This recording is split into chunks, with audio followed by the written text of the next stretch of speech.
Good morning વિદ્યાર્થી મિત્રો આજે જેટલા એમસીક્યુથી આપણે અટક્યા છીએ ત્યાંથી આપણે આગળ વધીએ એ પહેલાં વિડીયો પોઝ કરીને થોડા ફોર્મ્યુલા રિવિઝન કરી જાઓ અને ફોર્મ્યુલામાં કયા કયા કન્સેપ્ટ લાગુ પડે છે એ પણ તમે જોઈ જાઓ. ઓકે, તો હવે આપણે નવા એમસીક્યુથી સ્ટાર્ટ કરીએ. MCQ number 38. બે જુદા જુદા પદાર્થોની ઉષ્મા વાહકતાનો ગુણોત્તર 5:3 છે. એટલે ઉષ્મા વાહકતા એટલે K1/K2 ઇઝ ઇક્વલ ટુ 5/3 ગુણોત્તર આપ્યો છે. જો આ દ્રવ્ય સમાન આડછેદ ધરાવતા સળિયાના અવરોધ સમાન હોય તો સળિયાની લંબાઈનો ગુણોત્તર કેટલો? મિત્રો હવે આ કોઈને યાદ નહીં હોય, મને ખ્યાલ છે. R ઇઝ ઇક્વલ ટુ ખ્યાલ હોય તો આપણે આ L/Ka લખ્યું છે. આવું છે કે નહીં? તો લંબાઈનો ગુણોત્તર, અચ્છા લંબાઈ અને ઉષ્મા વાહકતા, હું આને સામેની બાજુ લઈ જાઉં તો RKA ઇઝ ઇક્વલ ટુ શું થશે? L. તો L પ્રપોઝનલ ટુ થાય કે લંબાઈ ઉષ્મા વાહકતાના સમપ્રમાણમાં છે. મિત્રો સમપ્રમાણમાં હોય તો L1/L2 ઇઝ ઇક્વલ ટુ શું થાય? K1/K2 5/3. લ્યો, આ આપણો જવાબ છે. સિમ્પલ છે. આપણે બધાને થોડું વિચાર માગી લે, કારણ કે અવરોધનું સૂત્ર આપણે મોઢે ન કર્યું હોય, આવડે નહીં. નળાકાર સળિયામાં, એના પછીનો 39, નળાકાર સળિયામાં ઉષ્મા વહનનો દર Q1 છે. સળિયાના છેડાના તાપમાન T1 અને T2 છે. તો સળિયાના બધા જ પરિમાણ જો બમણા કરવામાં આવે અને તાપમાનનો તફાવત તેટલો જ રાખવો હોય તો Q2 રાખવો હોય અને ત્યારે ઉષ્મા વહનનો દર બદલાઈ જાય, કારણ કે આપણે તાપમાનનો તફાવત રાખવો છે. તો આપણે સૂત્ર કયું લાગુ પાડશું? 39માં આપણું ઇક્વેશન શું છે? Q is equal to KA delta T upon delta X into delta small t. અચ્છા, ઉષ્મા વહનનો દર કીધો છે એટલે Q અપોન ડેલ્ટા T લઈ લઉં, એટલે KA delta T upon L. L એટલે શું કહેવાય? નળાકાર સળિયાની લંબાઈ. હવે બધા જ પરિમાણ બમણા કરે છે. હવે સાંભળજો, પહેલાં આને હું Q1 કહી દઉં છું, બરાબર કે નહીં? અને હવે પરિમાણ બમણા કરે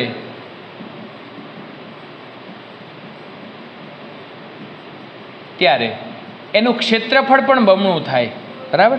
તો ક્ષેત્રફળ છે એ આપણે સપોઝ કે πr² ગણીએ તો બધા પરિમાણ બમણા કરે એટલે ક્ષેત્રફળ છે ને એ A' is equal to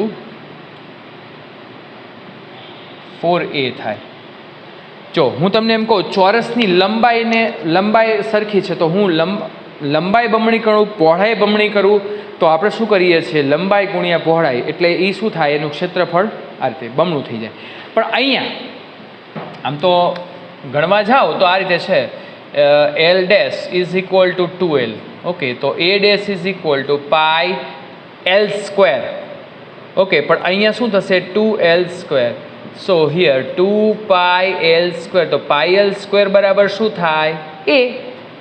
sorry, 2 નો વર્ગ અહીંયા 4 થશે મિત્રો, તો અહીંયા શું થશે? 4A².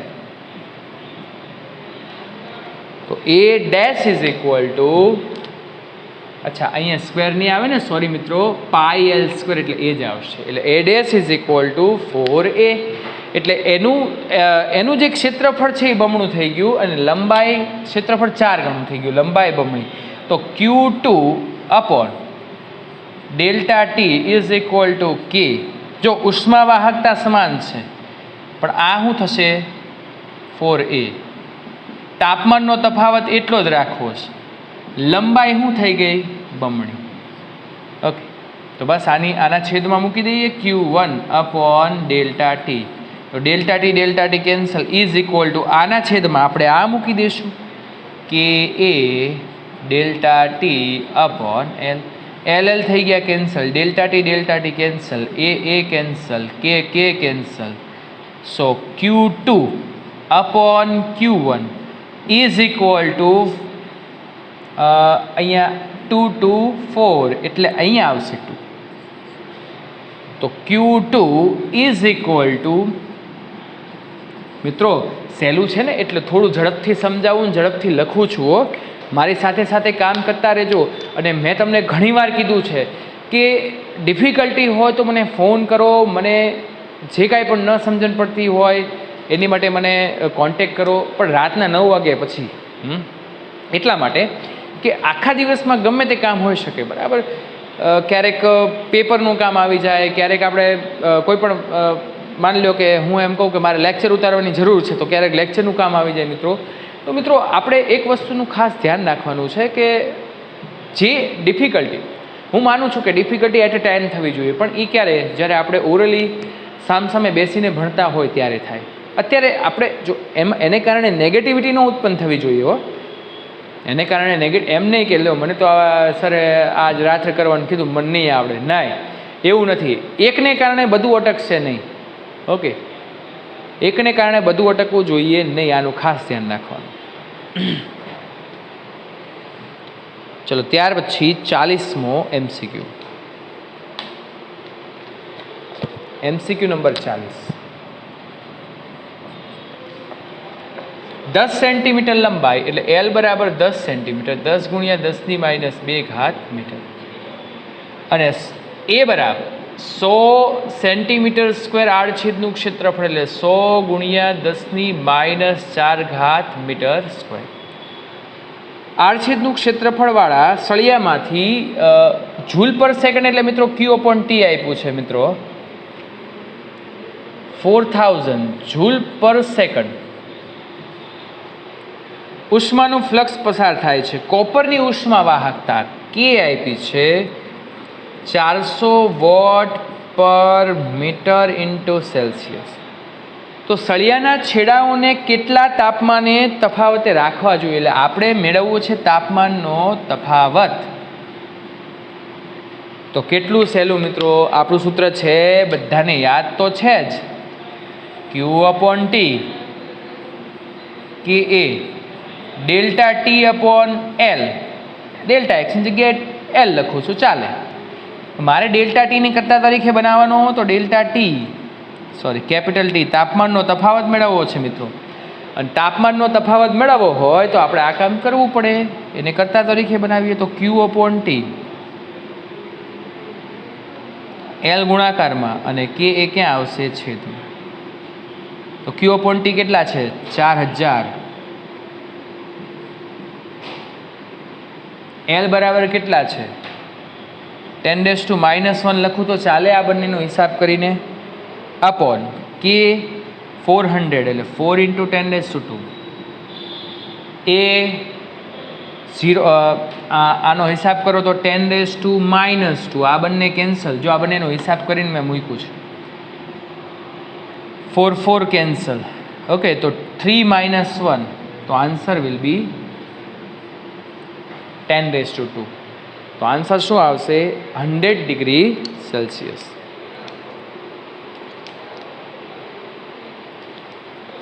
એકતાલીસમો MCQ. કોપરની ઉષ્માવાહકતા KCu એ સ્ટીલની ઉષ્માવાહકતા કરતાં 9 ગણી છે.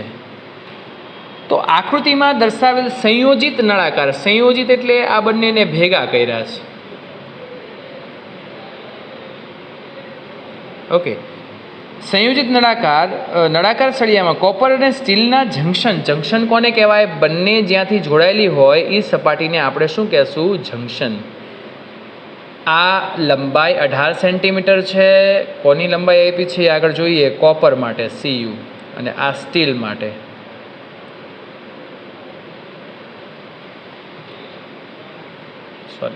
સ્ટીલ છે.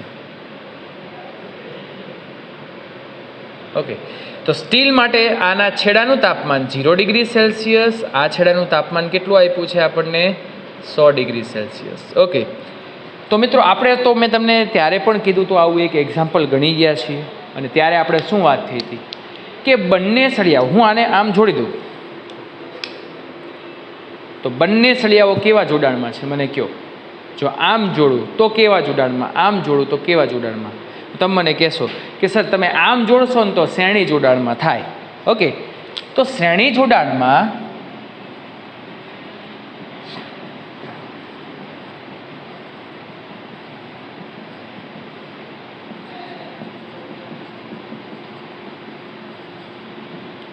અને શ્રેણી જોડાણમાં H1 ઇઝ ઇક્વલ ટુ શું થાય મિત્રો? H2. એટલે કે બંનેમાં ઉષ્મા પ્રવાહ સમાન છે. અચ્છા, ઉષ્મા પ્રવાહનું સૂત્ર. અચ્છા, પહેલાં કોપર માટે કામ કરીએ છીએ તો KCU A1 delta T dash કહી દઉં અપોન શું થશે L1 ઇઝ ઇક્વલ ટુ કે steel KS A2 delta T double dash. કેમ તો હમણાં ખબર પડશે હો. KCU બરાબર 9KS. બંનેના ક્ષેત્રફળ છે ને, આઈ થિંક આપણને અંદર આપ્યું છે, જોઈએ. જો ક્ષેત્રફળની કોઈ વાત નથી કરી મિત્રો, તો ક્ષેત્રફળ બંનેના સમાન છે. આમ તો જોઈ શકો ને, આડછેદનું ક્ષેત્રફળ એટલે આ થાય, તો એ બંને ઉડાડી દેવાના. ડેલ્ટા ટી કોપર માટે આ છેડાનું તાપમાન 100 છે, એટલે મારે અહીંયા લખવું હોય તો 100 માઇનસ ટી. કોપર માટે બીજો છેડો એટલે કયો થઈ ગયો? જંક્શન. બરાબર, તો અહીંયા 100 માઇનસ ટી. L1 એટલે શું થશે? 18 એને ગુણ્યા 10 માઇનસ 2. અહીંયા શું થશે? KS એમને એમ રાખીએ. Delta T double dash. હવે આ છેડાની આપણે વાત કરીએ છીએ, આ સ્ટીલ માટેની, બરાબર ને? તો આ સ્ટીલ માટેની આપણે વાત કરતા હોઈએ તો અહીંયા પહેલા છેડાનું તાપમાન શું થશે? ટી.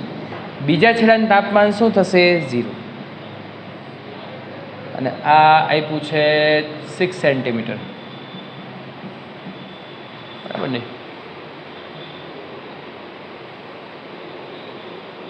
6 સેન્ટીમીટર છે. 6 × 10⁻². હાલો હવે બધું ઉડાડવા માંડો ઝડપથી. KS કેન્સલ, -2 કેન્સલ, 3 અને અહીંયા 3 3 9. તો 3 ને અંદર ગુણો તો 300 -3T. 4 -3T ક્યાં જતા રહે? બરાબર ની બીજી બાજુ, એટલે 4T અને 4 નીચે આવશે, એટલે 300. 4 7 28 અને 4 5 20, એટલે 75 ડિગ્રી સેલ્સિયસ. ઓકે, આપણે બધાને છે ને સિમ્પલ. આમ તો મેં બહુ ગણતરી કરી છે હો, તમારે આમ શોર્ટકટ રીતે ગણી નાખો ને તોય ચાલે. ઓકે,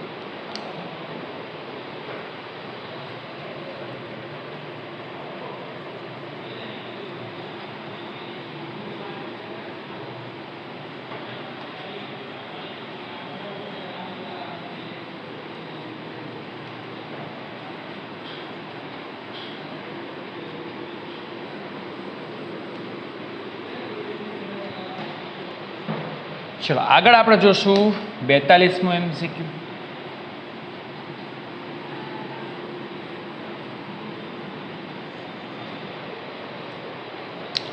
આકૃતિમાં દર્શાવ્યા મુજબ 3 સમાન લંબાઈ અને સમાન આડછેદવાળા સળિયાને જોડીને એક મોટો સળિયો બનાવેલો છે. આકૃતિમાં આપણને દેખાય છે આ રીતે છે. સિમ્પલ આકૃતિ આપી છે એટલે આ રીતે દોરેલી છે. એના 3 ભાગ પડેલા છે, ત્રણેય સમાન ભાગ છે, બરાબર?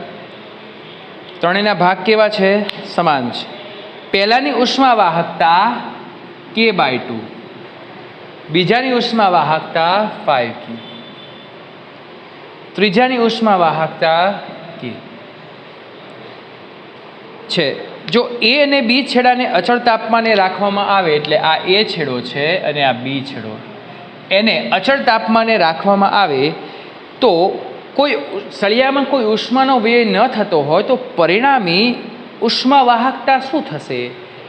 તો પરિણામી ઉષ્મા વાહકતા એ K ડેશ.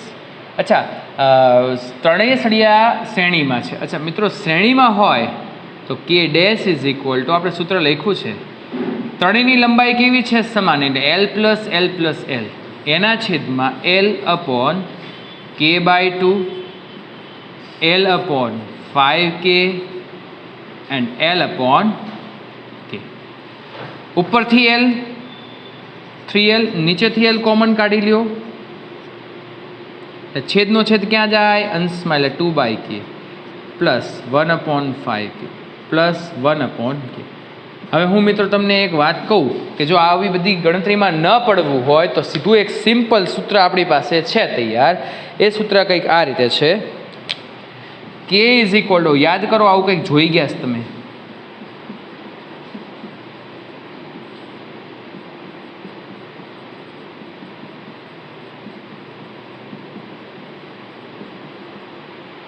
આ ખ્યાલ હોય તો તમે સરેરાશ વેગ ને એવું તો હિસાબ કર્યો હતો ને જ્યારે અંતર સમાન હોય ત્યારે આ રીતે લખ્યું હતું. બસ તો આપણે એ જ વસ્તુ છે, અહીંયા લંબાઈ સમાન છે, આડછેદનું ક્ષેત્રફળ સમાન છે, એટલે સીધું આ કામ કરો ને તો શોર્ટકટ રીતે તમારું સંપૂર્ણ, નહીં આ બધી ગણતરી કરવી પડે, જફામારી કરવી પડે. સો કે ઇઝ ઇક્વલ ટુ 3. K1 બરાબર શું છે, આને K1 કહી દઈએ, આ થશે K2 અને આ થશે K3. ઓકે, તો K/2 into 5K into K, અહીંયા હિસાબ કરો તો K/2 into 5K plus 5K into K plus K into K/2.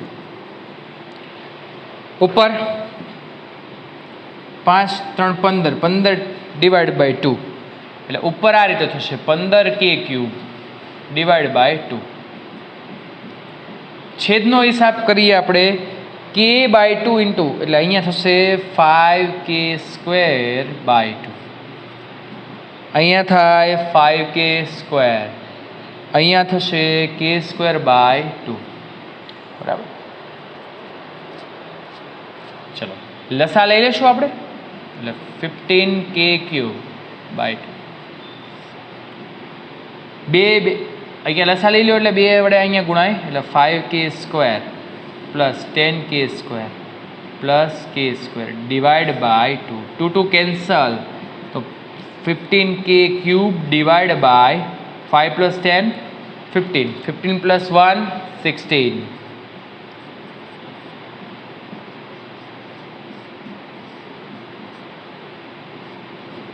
Done? Yes, તો આ રીતે છે કે ડેશ ઇઝ ઇક્વલ ટુ, આ ન કરો, સીધું અહીંથી ચાલુ કરો તોય ચાલે, આ K1 K2 K3 અહીંયા મૂકી દેવાના છે. ઓકે, ચલો પછી 43.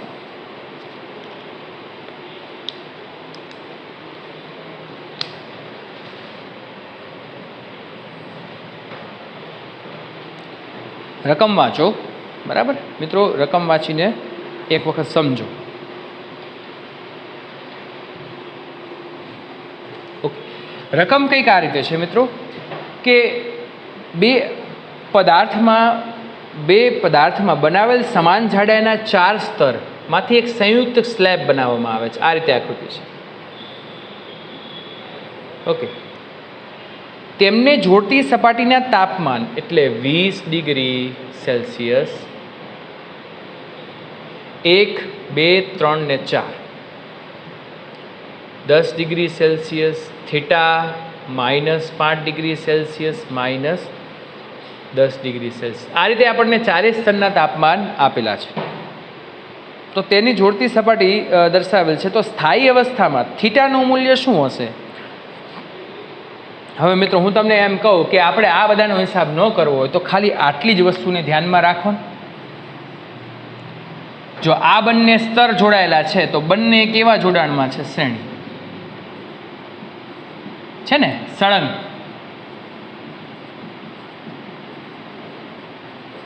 ઓકે મિત્રો, શ્રેણી જોડાણમાં હોય આ રીતે જોડાયેલા છે ને બધા સ્તર, જો લાઇનસર છે, લાઇનસર હોય એટલે મેં તમને ત્યારે પણ કીધું હતું કે બધા સ્લેબ લાઇનસર જોડાયેલા હોય તો એ જોડાણ શ્રેણી જોડાણ કહેવાય.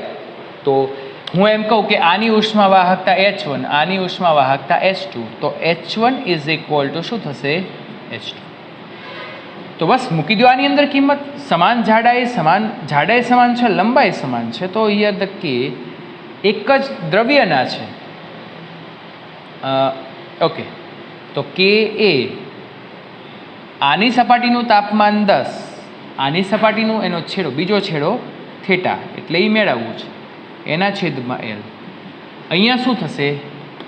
કે એ,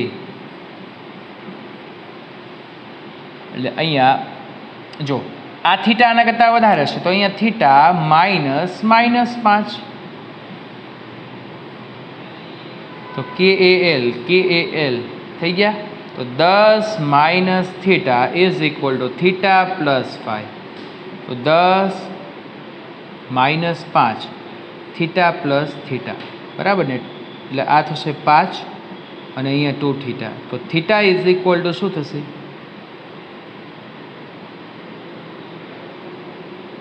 2.5.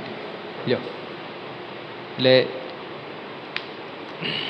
અચ્છા હા સોરી, દરેકની ઉષ્મા વાહકતા મિત્રો આપણને જુદી જુદી આપી છો. K2K આમ છે હો મિત્રો. એટલે આપણે ઓકે, તો અહીંયા છે ને ઉઠશે નહીં, અહીંયા 2 આવશે, બરાબર? આ 2K છે તો અહીંયા 2 વડે મલ્ટીપ્લાય કરો. આ 2 આની સાથે અંદર મલ્ટીપ્લાય થાય એટલે આ 20 અને આ થશે 2 થીટા. એટલે અહીંયા થશે 20 અને અહીંયા થશે 2 થીટા પ્લસ એટલે અહીંયા તો આ 15. ઓકે, અને 2 થીટા પ્લસ થીટા એટલે આ શું થશે? 3 અને આ એના છેદમાં જશે તો આ 5 થઈ જશે. ઓકે, હવે આન્સર આવી ગયો મિત્રો. Okay,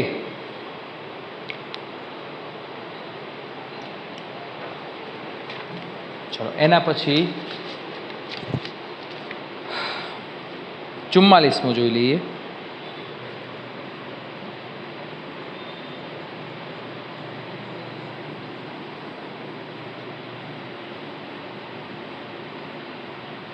okay 44. જો આવું આપણે ગણી ગયા છે, 3 સળિયા છે, સમાન દ્રવ્ય છે, સમાન લંબાઈ છે, પણ છેડાના તાપમાન આ 90 અને આ શું છે 0 ડિગ્રી. તો મેં તમને ત્યારે પણ શીખવાડ્યું આ કિર્ચોફના નિયમ મુજબ આ કામ થાય છે. એ તમારે બાકી છે કિર્ચોફનો નિયમ. હું એમ કહું કે આ બંને છેડાના તાપમાન સમાન છે એટલે અહીંથી ઉષ્માનું વહન થાય H1, અહીંથી ઉષ્માનું વહન થાય H2. બંને અહીંયા ભેગી થાય જેને જંક્શન કહેવામાં આવે અને એનું તાપમાન આપણે મેળવવાનું છે. અને આ બંને ભેગી થઈને અહીંયા જશે. તો આકૃતિ ઉપરથી હું આમ લખી શકું, H is equal to H1 plus H2.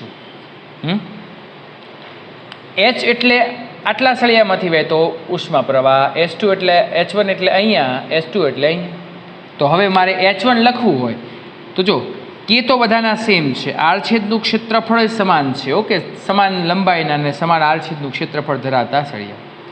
પણ તમે મને એમ કહેશો કે આ જંક્શનનું તાપમાન આના કરતાં વધારે હોય કે ઓછું હોય?